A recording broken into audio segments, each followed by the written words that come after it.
BudgIT, the Budget Police, a Nigerian non-profit organization promoting transparency and accountability in budget and public resources, has revealed that its open source service delivery monitoring platform, Tracka, discovered a federal government allocation of 732.5 billion naira for empowerment projects in the 2024 budget.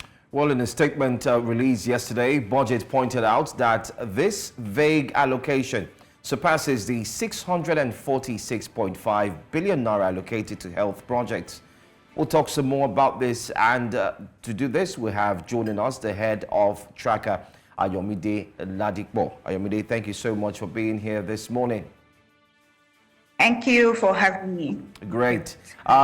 This story came as a shock to many Nigerians, and for some, it was not really a shock because there were possibilities that in this current administration we might be seeing issues with the budget, especially with budget padding that did take place a few months back, especially when the allocation was indeed put forth to the Assembly.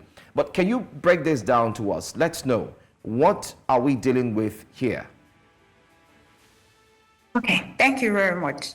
So in a situation whereby 1 year after the subsidy has been removed, there's a very unprecedented inflation. Minimum wage still remains 30,000. It's still ongoing different kind of reviews. And the government is saying, oh, there's no money. We can't do this. We can't do that. But then in the budget, we are seeing so much of allocations that we know, you can clearly see that these allocations are not going to help, is not going to help the life of Nigerians. And in the first place, the reason why we got here in the first place is that the government said it could no longer afford fuel subsidy, and it wanted to channel that funds into things or into projects that will help Nigerians. And of course, in the 2024 budget was supposed to reflect that. And unfortunately, it is not. Previously, empowerment projects used to be what we used to see in the constituency projects, in the ZIP 100 billion naira fund. And okay, we used to even complain about it that, okay, these projects are too much, they're more than the social capital project. But then we've now seen a huge insertion of this empowerment project into capital projects that National Assembly members are not supposed to have jurisdiction over a lot of this. And the point is that empowerment projects, more often than not, from our experience on the field, are usually one, like a giveaway, two, to reward political loyalists. We've seen cases of empowerment projects where it's always held at the party secretariat, is always, the names of the beneficiaries are printed on a party pamphlet.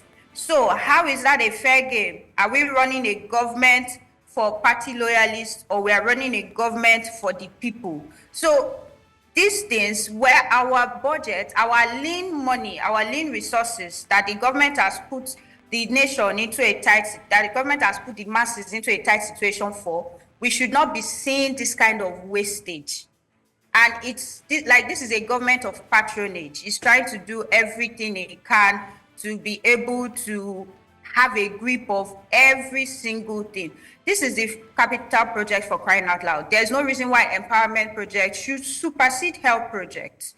In a country where we have the second highest maternal mortality rate in the world, that means we are not cutting our priorities right. And it would have been nice if these empowerment projects, like I said before, were even going to benefit the people. But of course, we have seen a lot of that. It doesn't. It's a channel for embezzling money. There's no proper M&E process to check. Has this project been done? Will this project even affect the lives of the people? You will see 1 billion naira. There's 700 million naira for training of traditional rulers in Lagos. So how do you measure that kind of 700 million naira for training? How do you measure the success of that kind of project? How do you measure the impact? 700 million naira gone just like that. When 700 million naira can renovate schools, can build health center, can furnish health centers, can furnish schools, can renovate roads. So these are the kind of things that we talk about. And this is the anomaly that Nigerians need to be able to pay attention to be able to, if we are going to get any single kind of change at all, to be able to get it. Thank you. Thank you very much for highlighting this. It's quite heart-wrenching to hear about conversations like this, that they are vague projects that have huge sums, humongous sums that, supersede the allocation to the health sector and the likes. Now, what would you say are the next steps for budget? Is budget going to take this up? And who are you expecting a response from? Thank you very much. So we are looking at taking this up with our fellow civil society members, Sarah and all that, who are very, very vast in taking the legal steps, who are very experienced in taking the legal steps. However, we are expecting response from both the Ministry of Budget and National Planning to be able, and the Ministry of Finance, to be able to look at some of these projects again. Of course, we have scarce resources, and you can refuse to fund projects that you have seen that, one, have no direct impact on the lives of Nigerians, or have a high rate of being diverted and the money being embezzled. It is not after the money has been released to contractors and we have not seen anything, then we'll start running pillar to post, calling EFCC and SCPC to what's it called, to start investigating things. But money has gone. But what they can do right now is to ensure that the allocations to some of these projects be reviewed thoroughly again and not be funded. And we are also calling on Nigerians to do the same. Also, another thing that Nigerians can do is to monitor these projects in total. If there are projects in your communities that the government, an empowerment project that the government says it wants to do, follow it up bumper to bumper, if I'll use that word. Make sure that they know that somebody is watching them. So most of the times when they realize that somebody is watching them, the capacity to actually embezzle the funds, it reduces a bit. But because they know that a lot of times Nigerians don't pay attention, then they have a free hand to do whatever they want to do. In one of the projects that we highlighted, there's a 5 billion naira allocated to SMEDAN, which is the Small and Medium Enterprises Development Agency of Nigeria, to purchase SUV vehicles for traditional rulers. Okay. And in what world do you see that this is a priority for a country that is running on 40% food inflation, that has not been able to implement a new minimum wage? You see a lot of this kind of wastages everywhere in the budget. But then when we're asking that, can we begin a new minimum wage discussion after this suffering that you have put us through, they say, there's nowhere the money is going to come from the budget. But look at the budget. The budget is full of projects that is like the budget is for your political cronies. So look at all these places. This is where you are going to get your funds from. 5 billion naira there, 4 billion naira there, 1 billion naira there. Budget has done the calculation of where the government is going to get the money from.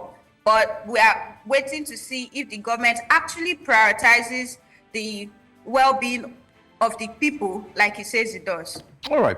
I mean, we've seen that empowerment projects, like many have come to realize, are not really empowerment projects. And just like you have said in your report, that it seems like empowerment projects are indeed vague, and most importantly, they cannot really be tracked, because at the end of the day, we do not see anything that was done. But I'd just like to go back a little, talking about these empowerment projects, and I'm going to look at the possibility of Tracka and BudgIT being able to get answers from this. I do understand that it's a wake-up call for Nigerians to also pay close attention.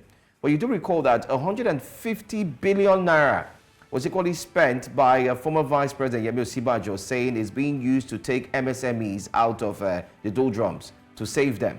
And then we also had pocket money. I don't know if you also recall that, and so on. These also fell under that, let's see what we can do to help Nigerians. How does Tracka ensure that these monies are actually true with what you found out now? You've said over 700 and something. How are you sure that these monies are not monies that are from previous administration, but they're actually of this administration? Because that's one question everyone is also asking. Are you sure it's not from the past administration? Okay, thank you.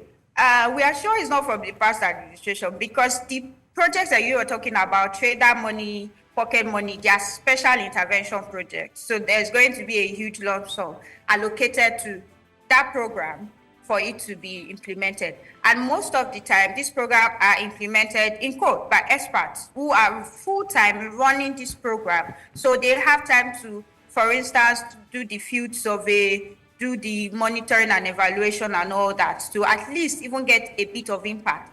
These ones that we are talking about, it is the 732 billion. It is not for just one program. It is scattered across thousands of projects in different agencies. So it is not like, okay, there's pocket money, this money is, half of it is for pocket money and another half is for trader money. No, this 732 billion is a total that we totaled from different agencies that were allocated. For instance, and the point is that you cannot compare the implementation of this kind of empowerment projects that we have highlighted to the special ones like the trader money and so, because like I said, those ones are a special program. For instance, now you have the National Institute of Medical Research taking on the distribution of what's it called, distribution of fertilizers and co. What capacity, what expertise does the National Institute of Medical Research have to undergo such a project? And so you begin to see the disconnect. You just need to take one look at the budget and you begin to see different kind of things like this. You have the National Space Research Development Agency in charge of the distribution of grinding machines, sewing machines, and all that. In what world do they correlate? So this is not like you suggested, maybe money from the past administration or not that. If this were special projects, special intervention projects, it would clearly highlight in the budget that this is the fund to continue these special projects that we have been running, like the trader money or the pocket money. No, this is a pocket, small pockets of allocations everywhere, and they're scattered across different agencies who have no business running them. There's the National Film Corporation is supposed to distribute exercise books and some furniture to schools. You begin to see the disconnect, and you begin to see from one glance where all the mismanagement of these funds is going to come, how it's going to happen. So this is not like this money is for special intervention projects and is from the past administration also. It is not like that. Thank you very much, for speaking so clearly and highlighting the gaps in this budget. Now, this is not the first time. Tracka has been, and BudgIT has been tracking our budgets for the past years.